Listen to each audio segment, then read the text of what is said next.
Good morning. Good morning. We are now live. We are live on Facebook, live on YouTube. We welcome you all here to another session of daily learning with lockdown inspiration. I know some people are going to be watching this now with us live. Some people are going to be watching this later on. Either way, us. We're just going to give it a few moments for people to log on, both on YouTube and on Facebook. So please bear with us for a few moments. We appreciate your patience.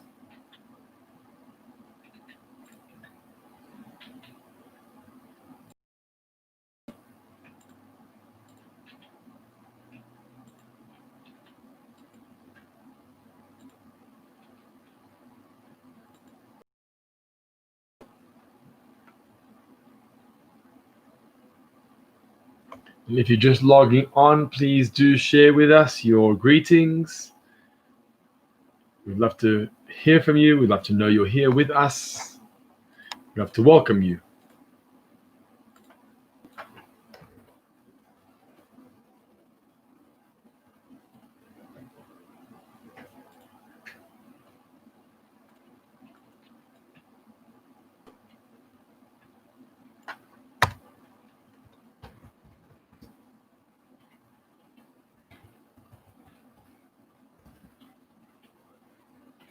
Morning. I see people are logging on. Excellent. Great stuff. Thank you for joining us.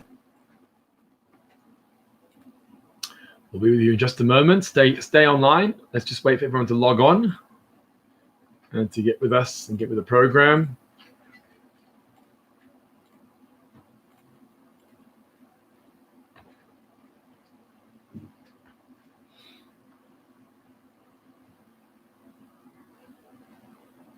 People are joining us.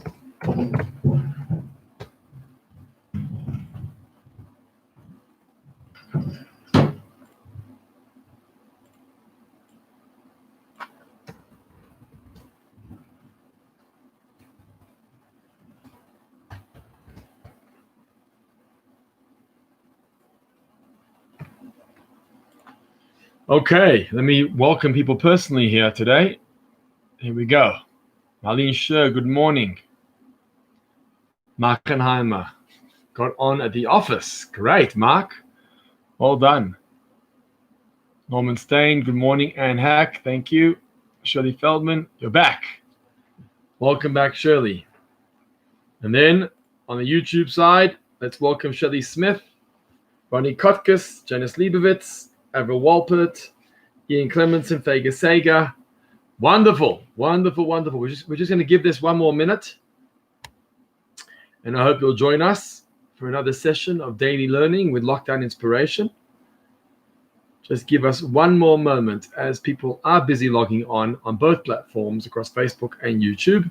So we'll just wait for everyone to be here to join us, and we'll start momentarily the learning program for today.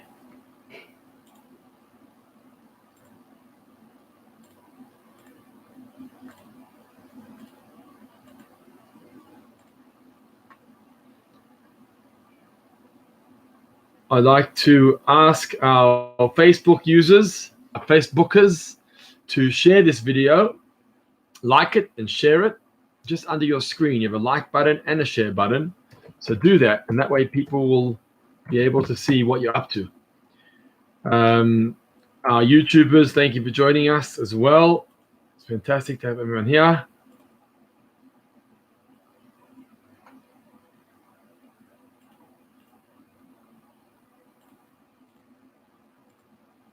Beautiful.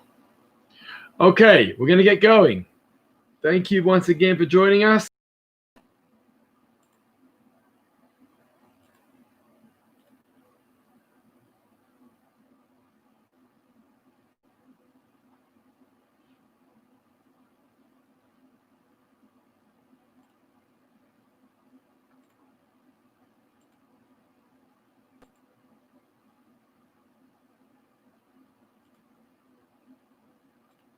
Today's topic is going to focus on a Hebrew word with a lot greater context and connotation than it naturally would imply.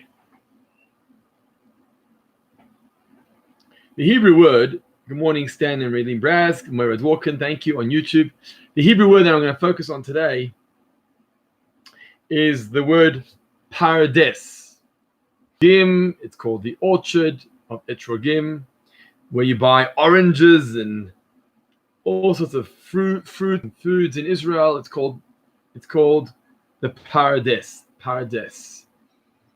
Pei Resh Dennis Besarabi, good morning. Thank you for joining. If you are just logging on now, we have over 30 students between Facebook and YouTube live with us this morning. We'd love to hear from you. Let us know you're with us. Share with us your greetings. And let's get going. Any questions along the way, feel free to share them. So the word Pardes means an orchard. But we also know that Pardes is more than that. Pardes, in fact, is a hint to the 4 sections, the 4 categories, the 4 levels of Torah learning. And let me explain what I mean. The word Pardes, those 4 letters of Pardes, actually stand for 4 different sections within Torah's learning. The Pei stands for Pshat, which is the simple storyline of the Torah's teachings. The Resh stands for Remez, meaning hints, the hints that we have along the way through Torah learning. Daled stands for Drush, the homily, or the practical life lessons we learn out from the Torah's teachings. And finally, Samach, which means Soid, the secrets of Torah's teachings. Good morning, Lionel and Louise Rubin. I see some of you here today are 2 people, some of you are one person. So it's great to have you here. We're close to 40 participants here this morning. And let's focus on those 4 different categories. Pardes. It's beautiful because it describes how you walk into the orchard of Torah. And when you walk into the orchard of Torah, it's not just one fruit or another fruit. You're not just walking into an orchard of Etrogim. You're not just walking into an orchard of oranges. When you walk into Torah learning, what you're actually doing is you're walking into a multi-colored, very colorful range of Torah's styles and content and focus points. Because when you walk into the Pardes, when you walk into the orchard of Torah teachings, you've got so many different levels to choose from. And today I wanted to focus on these 4 different levels and understand them, what they mean, and what makes them different one to the other, and what makes them maybe in common with one and the other. So let's focus and go in order. We're going to go with the Pei. The Pei is the Pardes. Okay? The Pei for Pardes is Pshat. And Pshat, we know, means the simple meaning. Pshat, simple meaning. Which means that you open up the Chumash, you open up the Torah, and you read along in what God is teaching us. You read the simple storyline, the narrative. And that narrative is very, very important. Sometimes a narrative can be very confusing because when you read a verse initially on face value, there seems to be many questions. That's fine. But Torah was written for Pshat. That's one of the reasons why we teach Torah, we teach Chumash to, according to the commentaries, to a 5-year-old. A 5-year-old starts to learn Chumash. Even though they don't necessarily understand the deeper dimensions to Torah's teachings. But for a 5-year-old to read the Pshat, just to read the simple storyline of the Torah, is key. It's important. It's a foundation stage. You got to have the Pshat before you move on to the rest. In fact, it's one of the problems with many books out there, many of the English books, many of the summary books of the Parsha, is that what the books do, they collect in one essay or article, they'll collect aspects of the Pshat, of the simple storyline, but mix it together with medrash, with some hidden oral teachings, the back end. We'll get to that in a moment. What medrash is, but the hidden back end stories of the Torah called the medrash is not the pshat. So many times when you read a parasha book, the book on the parasha, what's interesting to notice is that it's mixing everything together. So people walk out actually having misconceptions of what the Torah says. For example, Abraham Avinu and the story of Ur-Kasdim when he was thrown into the fire by Nimrod. So many people say, well, it's a story in the Torah, right? The Torah tells us that Abraham was thrown into the fire with Nimrod. And the answer is, no, it's not. It's not there in the Torah. It's part of Medrash. We have the oral teachings, that's true. And the oral teachings also gives us insight, but it's not the simple text of the Torah. It's not the pshat, reading through the simple text of the Torah. And so it's important when learning to try and to discern, to differentiate what is the text of the Torah, what is the Chumash text, what is the text that was given to us by God, by Moshe, by the prophets, and then what was added on as the oral Torah, as the esoteric Torah, as the hidden Torah, as the hints to Torah. So the story of Ur-Kasdim is a good example for that. It's not a story in the Torah for whatever reason, and we can discuss that. Why was Ur-Kasdim, Abraham, thrown into the furnace? Why was that not mentioned in the storyline of the Torah? That's another discussion. But for Pshat, the simple storyline, there's a phrase that Rashi often uses, and he says, Ein mikra yotzei midei pshutai, that the pasuk never leaves the simple facts of the verse. No pasuk can be taken out of its context. Yes, we can give all sorts of interpretations, and we'll get onto those sections in a moment. We can give all sorts of interpretations to what the verse meant and what was it hinting to and what was this and what was that. But you can't take the pasuk out of its context. You can't take it out of pshat. What you see is what you see. No one can deny that. No one can take that away. I want to pause for a moment just to welcome everyone to another session of daily learning. If you are just joining us, and I see some people are still logging on, if you are just joining us, please do share your greetings. Let us know you're here with us. We'd love to hear from you. And if you have any questions on YouTube or Facebook, feel free to post them in the chat, and let's engage and let's discuss and let's communicate between us. That'll be fantastic. I would welcome that and look forward to that. So thank you. Okay, so that's the pshat, and that's important to know.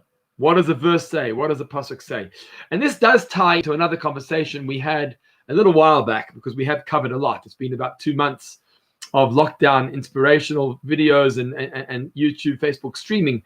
But we had a conversation, if you recall, a little while back, about the Hebrew language in which the Torah was written. And we discussed the different languages and whether Torah can be written in other languages and davening in other languages. Those of you who are religiously on our programs will recall that conversation. So that's also important, because pshat, the simple meaning, is like all the other sections of Torah that we'll get to. Pshat is linked to the Hebrew wording, the Lashon HaKodesh, the language that God chose. Okay, so it's important to be able to understand the language in order to appreciate what the pshat is. What's the message that God is teaching me in this particular verse? Okay, let's move on. If there's any questions there on that section of pshat, please feel free to post it. I'd love to hear from you. We're going to move on to the second section. And the second section is a section of remez, of hints. Hints of the Torah, where the Torah hinted to certain things. Because not always does the Torah say it explicitly. Often there are messages that are hinted to. In other words, some mitzvot that we have are written explicitly as mitzvot, and some mitzvot are alluded to or hinted to. Let's take, for example, Shabbos. where does it say what the prohibitions of Shabbos are? We know there are 39 melachot, 39 prohibitions of Shabbos, but where does it say that? Now, the mitzvah of Shabbos is a clear instruction in the Torah. It says, Zachor v'shamor b'dibur echad, or Zachor et Yom HaShabbat l'kadshor, remember Shabbos to sanctify it, or Shamor et Shabbat, Yom HaShabbat l'kadshor, or God, watch over the Shabbos to make it holy.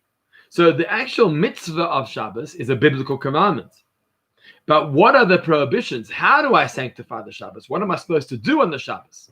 How do I make it holy on Shabbos? That's more complicated. That's not written in the pshat. It's not in the verses of the Torah. So where is it? If it's not in the verses, where is it? And the answer is, it's hinted to. Remez, it's hinted to in the Torah. Where is it hinted to? Where do we see reference to the 39 melachot of Shabbos? And the answer is,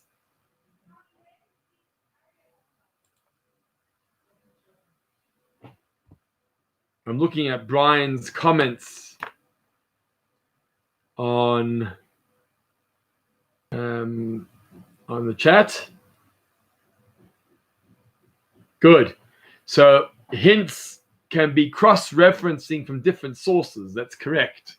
We could learn from one to the other. Exactly. Thank you, Brian. The narrative is the context, is the background. True that. Well done. Thank you for contributing to the conversation. Thank you. So the hint that we're talking about, where do we know the laws, the prohibitions from? You tell me. I'm going to ask for your input here. You tell me, where do we know the 39 melachot from? Where do we know the 39 melachot? How do we know that we are supposed to stay away from 39 things in order to sanctify the Shabbos? Can any of you share with me the source of how we know that?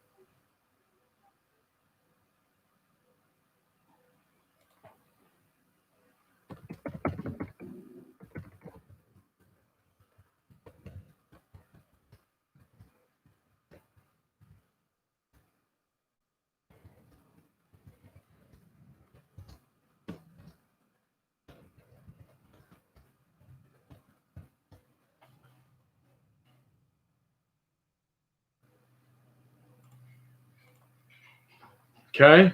Anyone here know the connection? Oh, great. Now I see the answers coming through.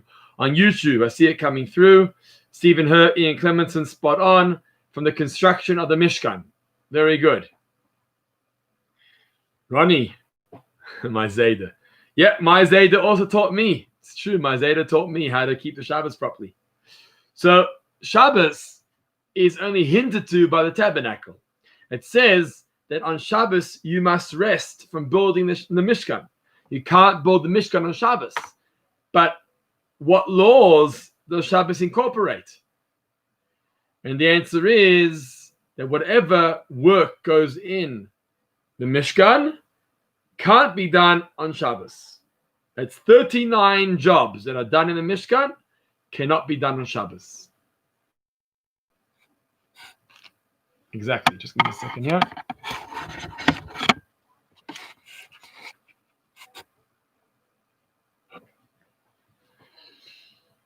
Right, correct. Exactly. Thank you for that contribution from Ian and from Stephen. So we have a hint to the 39 melachos, because that's what's done on Shabbos. Interesting, no? Why couldn't God tell it to us directly? Why couldn't God say, and these are the laws of Shabbos? The answer is he wanted us to toil. He wanted us to work hard. He wanted us to figure out the laws within the Torah context. We had to unpack every subject, not just Shabbos and Yom Tov and Tzitzis and Tefillin. It goes on and on and on. That's what he wanted. He wanted us to work hard, the rabbis and us. He didn't want Torah observance and Torah learning to be easy on a golden platter, but rather he gave it to us through a remez to get to the hint of how to keep Shabbos in the correct manner. And as Brian mentioned, another approach like that would be cross-referencing and referring one source to the other Exactly. Another area of hint, of remez, is the area of gematria. And gematria means numerical value, right? The numerical value.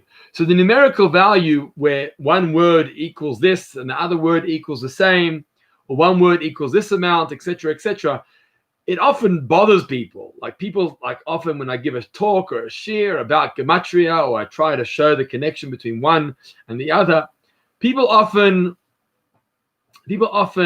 question that. Cynics say, "Oh, come on, really? Who told you that that's what it means?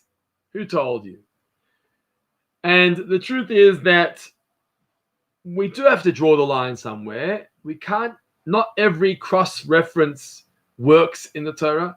Not every time there's a hint do we derive laws out of the Torah. It's quite complicated when to actually walk out with new laws and new halachot from the Torah teachings just because you're referencing or finding hints in the Torah. You can't just do it on your own. You got to have tradition.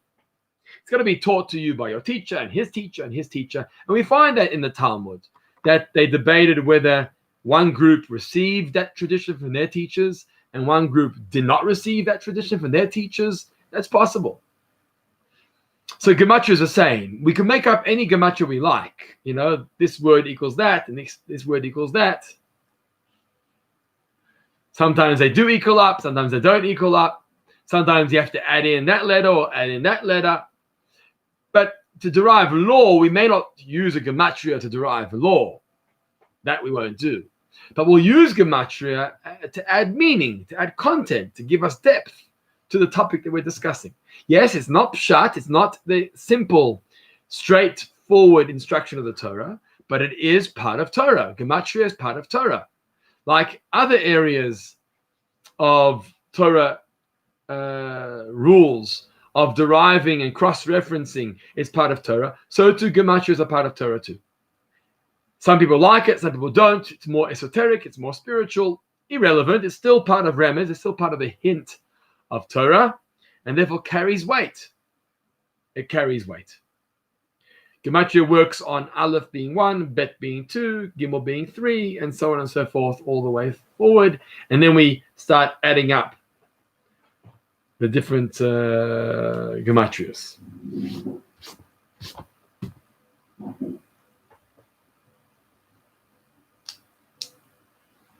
I'll just share with you one gematria that comes to mind, which I came across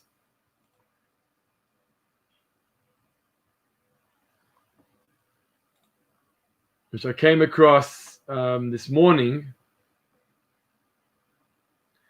Not this morning, over Shavuos, shall I say. It relates to Shavuos. There's a famous line in the Gemara where the Talmud tells us that Shavuos is unique in terms of a Yom Tov. On Shavuos, there's something called lachem. I'm not going to get into the depths of this discussion, but there's something called lachem, which is quite unique to Shavuos, which means that we participate, according to all opinions, we participate in the lachem, in the personal experience of eating and dining and feasting over Shavuos. Whereas the Talmud has a discussion and a debate whether that's actually the approach of all festivals or not. In other words, other festivals may be spiritual, perhaps, but in Shavuos, everyone agrees that Shavuos is a combination of both, based on Torah verses. It's a combination of spiritual, the Aseret HaDibrot, and Shachris, Musaf, and all the davening, and on Shavuos we have Lachem. We have for yourselves. I'm not going to get into the details of what that means and compare that to other festivals right now. What I want to focus on is the gematria. So the words, the Talmud says that Ba'inan Nami Lachem. That Shavuos, Ba'inan needs, Nami means also, Lachem means the aspect of yourselves, physical indulgence in the celebration of Shavuos.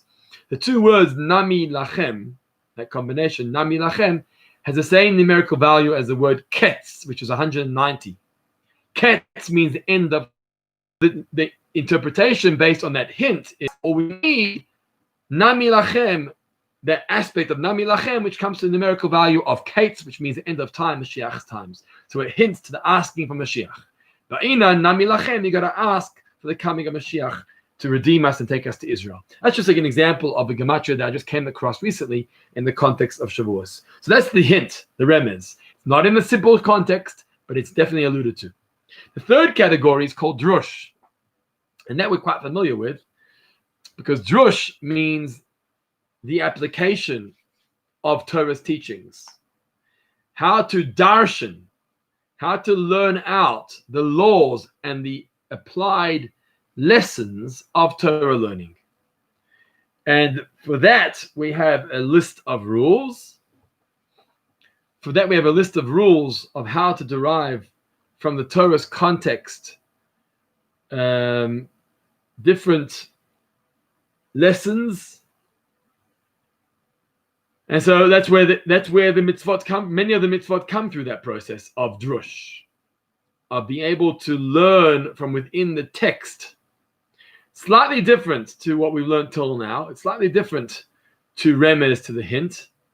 And maybe the topic of Shabbos could fall into the category of drush as well, where drush means you're taking the lettering, the wording of the actual context of the Torah, and you're unpacking the wording. What does a vav hint to? What does a taf hint to? What does a masculine form of the word hint to? What does a feminine form of the word hint to?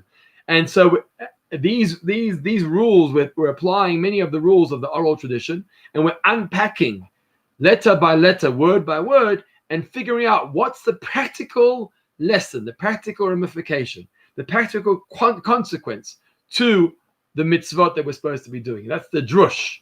The drasha means to take. I'll get to our drashot that we have within the shul context and the drasha context, the rabbinic context in a moment. But in terms of Torah, we're unpacking verse after verse, word by word, letter by letter, to figure out what's the practical change. To learn about the story here and a story there is fantastic, but then there's an approach that says, right, so how do we know this law, and how do we know that law, and how do we derive this, and how to derive that? That ties into the drasha that we give in shul.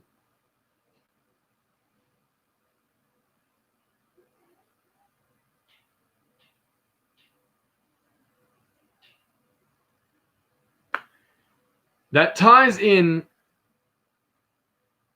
to the drasha that the rabbi gives in shul. Because what does the rabbi do?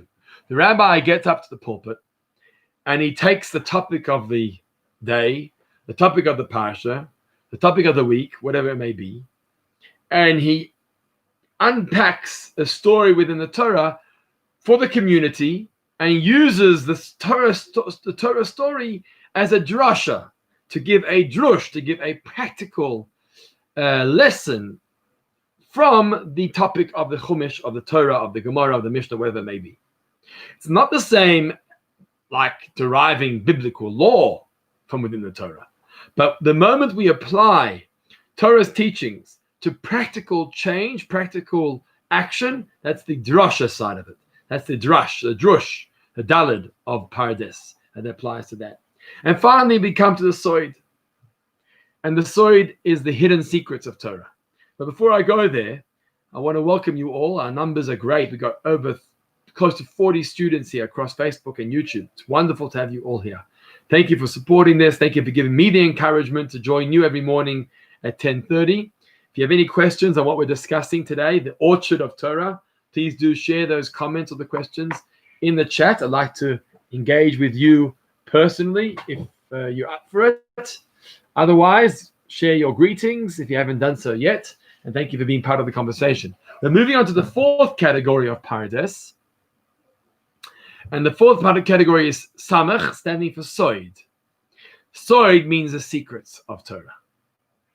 And for that, we obviously have the Kabbalah, for example, Jewish mysticism, the esoteric teachings of Torah, the spiritual, godly insight behind Torah. Here we're already getting to the neshama. We're getting to the neshama of Torah. We're getting to the neshama of the world. Take, for example, ourselves, right? So let's use the human body as an example. The human body has pshat to it, right? Means you see what it is. It's what it is, right? There's a nose, there's an ears, there's eyes, there's limbs to the body. That's the pshat. It's what you see on face value.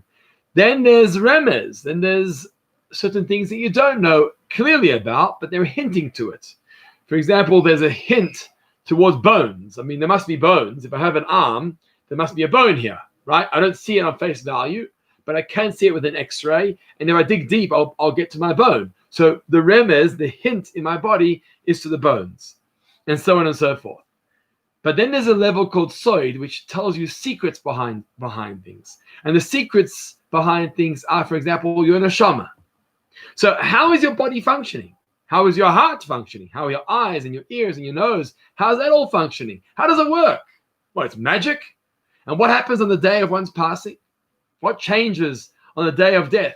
How come it stops all working? Those are the questions that we ask. And what happens? We start to dig deep and get to the secrets of the human functioning, the body function, and we reveal the neshama. And the neshama is like, wow, we now have a new insight. It's a new insight.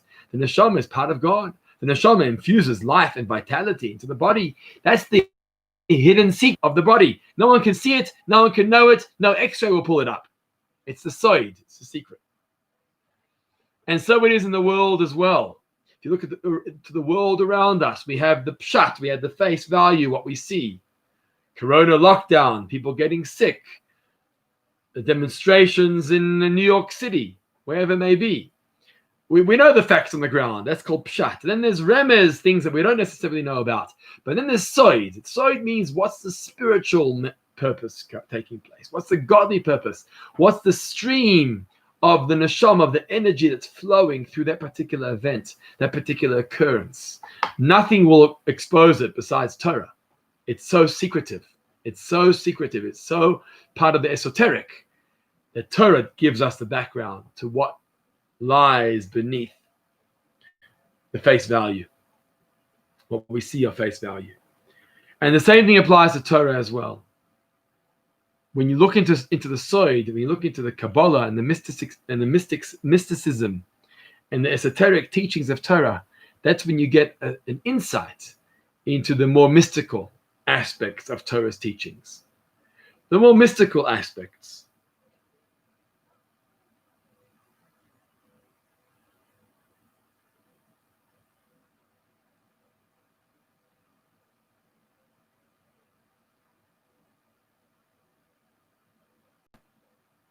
For example, one of the hot topics in Kabbalah and in Jewish mysticism is Adam and Eve in Gan Eden, because it's our first welcome to the humankind, Adam and Eve. And it's our first welcome to temptation, led by the snake, obviously, but temptation that led to Adam and Eve to eat of the tree of knowledge. There's so much richness there to investigate, to act. What's that all about? How were they created? Where their bodies come from? It came from gathering dust of the earth together and infusing in their nostrils a neshama, nishmas adam, nishmas chaim, the neshama of life. Where did this Yetzer Hara come from? What is temptation? Why were they comfortable beforehand being naked, and now suddenly they weren't comfortable in being naked? There's so much there on the soid, on the secrets of Torah. And that's where Kabbalah comes in, Jewish mysticism. That's where Hasidic philosophy comes in, because what Hasidic philosophy does, it supports the frame of mind, the pathway of soid, of the secrets, but it then applies it into practical lessons. That's the method of the Hasidut method. So we've spoken about the 4 different categories of Torah learning: Pei, Pshat, Reish, Remez. Reish, Remez, Daled, Drush, the practical lessons of what to do and what not to do. And Soid means the secrets, the esoteric, the spiritual. And it's these 4 areas of Torah that make up the full picture of what Torah learning is about. Any questions that you may want to share with us, you're more than welcome to. We've had a fantastic session of learning here today. Pardes, remember Pardes. Pardes is not just an orchard. Pardes are the 4 different sections of Torah. Remember that as you explore your way through Torah learning and Judaism. in God's wisdom, which is beautiful. I appreciate you all being here this morning. I wish you a fantastic day ahead. I look forward to seeing you back here 10:30 tomorrow morning on Facebook and YouTube. And in the meantime, keep safe, keep sane, and keep spiritual.